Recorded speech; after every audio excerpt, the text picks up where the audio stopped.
అమరజీవి శ్రీ పొట్టి శ్రీరాములు 125వ జయంతి వేడుకలు పల్నాడు జిల్లా కలెక్టరేట్లో ఘనంగా జరిగాయి. ఈ కార్యక్రమానికి ముఖ్య అతిథిగా విచ్చేసిన నర్సరావుపేట శాసనసభ్యులు డాక్టర్ చదలవాడ అరవిందబాబు, జిల్లా కలెక్టర్ కృతికా శుక్లాతో కలిసి పొట్టి శ్రీరాములు చిత్రపటానికి పూలమాలలు వేసి ఘనంగా నివాళులర్పించారు. ఈ సందర్భంగా ఎమ్మెల్యే మాట్లాడుతూ తెలుగు జాతి గర్వించదగ్గ గొప్ప నాయకుడు పొట్టి శ్రీరాములు కొనియాడారు. 58 రోజుల పాటు ఆహార పానీయాలు మాని ఆత్మత్యాగం చేసి ఆంధ్ర రాష్ట్ర సాధనకు బాటలు వేసిన ఆయన త్యాగనిరతని స్మరించుకున్నారు. ఆంధ్ర రాష్ట్ర చరిత్రలో ఆయన పేరు శాశ్వతంగా నిలిచిపోతుందని, ఆయన ఆశయ సాధన కోసం ప్రతి ఒక్కరూ కృషి చేయాలని పిలుపునిచ్చారు. కలెక్టర్ కృతికా శుక్ల మాట్లాడుతూ జిల్లా యంత్రాంగం తరపున అమరజీవికి నివాళులర్పిస్తూ ఆయన చూపిన క్రమశిక్షణ, దేశభక్తిని నేటి తరం స్ఫూర్తిగా తీసుకోవాలని కోరారు. ఈ కార్యక్రమంలో జిల్లా అధికారులు, కలెక్టరేట్ సిబ్బంది మరియు ప్రజాప్రతినిధులు పాల్గొని మాట్లాడారు.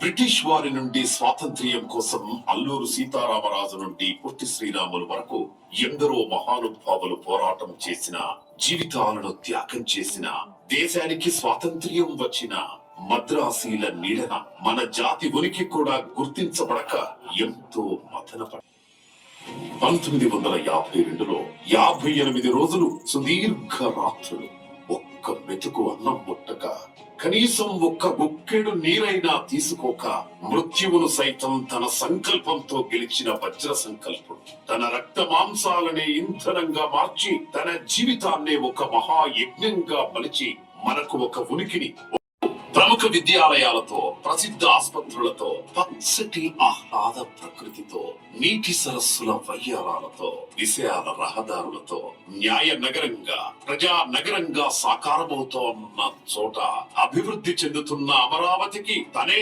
సాక్ష్యం అన్నట్టుగా మొట్టమొదటగా అమరజీవి భారీ విగ్రహం కొలువుతీరింది. ప్రపంచవ్యాప్తంగా తెలుగు వారిని ఏకతాటిపైకి తెచ్చే ఒక మహోన్నత సేవా వేదిక ఉన్నతమైంది. కోట్లాది మంది మా ఆంధ్రులు మద్రాసీలుగా పిలువబడుతున్నారు. మా ఉనికి కోసం, మా ఆత్మగౌరవం కోసం మాకు మాత్రం హిమాలయమంత ఉన్నతమైంది. కోట్లాది మంది మా ఆంధ్రులు మన అమరావతిలో మన ముఖ్యమంత్రి గారు గవర్నర్లు నారా చంద్రబాబు నాయుడు గారు, అట్లాగే డిప్యూటీ ముఖ్యమంత్రి గారు పవన్ కళ్యాణ్ గారు, లోకేష్ గారు, అట్లా పెద్దలందరూ మంత్రులతో మరి ఈరోజు మన అమరజీవి పొట్టి శ్రీరాములు గారికి గుర్తుగా 58 అడుగుల కాంస్య విగ్రహాన్ని ఇప్పుడే మన ముఖ్యమంత్రి గారు ప్రారంభించడం జరుగుతుంది. ఎందుకంటే మన అమరజీవి పొట్టి శ్రీరాములు గారు 1952లో మరి సుమారు 58 రోజులు ఆమరణ నిరాహార చేసి ప్రాణాలు త్యాగం చేసి మనకి ప్రత్యేక రాష్ట్రం ఆంధ్ర రాష్ట్రం తెచ్చిపెట్టారు. అలాంటి పొట్టి శ్రీరాములు విగ్రహాన్ని స్మృతివనం, అదేవిధంగా అక్కడ మెమోరియల్ ట్రస్ట్ ద్వారా చేయడం జరిగింది. ఈ కార్యక్రమం ఇంత బాగా జరిగినందుకు మనందరం కూడా ప్రభుత్వానికి మనం రుణపడి ఉన్నాం. ఎందుకంటే 70 సంవత్సరాలు ఈ కార్యక్రమం ఏ గవర్నమెంట్ చేయలేదు. మరి మీరు చేసేందుకు వారిని చంద్రబాబు గారిని, పవన్ కళ్యాణ్ గారిని, నారా లోకేష్ గారిని మన మనస్ఫూర్తిగా మనం అభినందించాలి.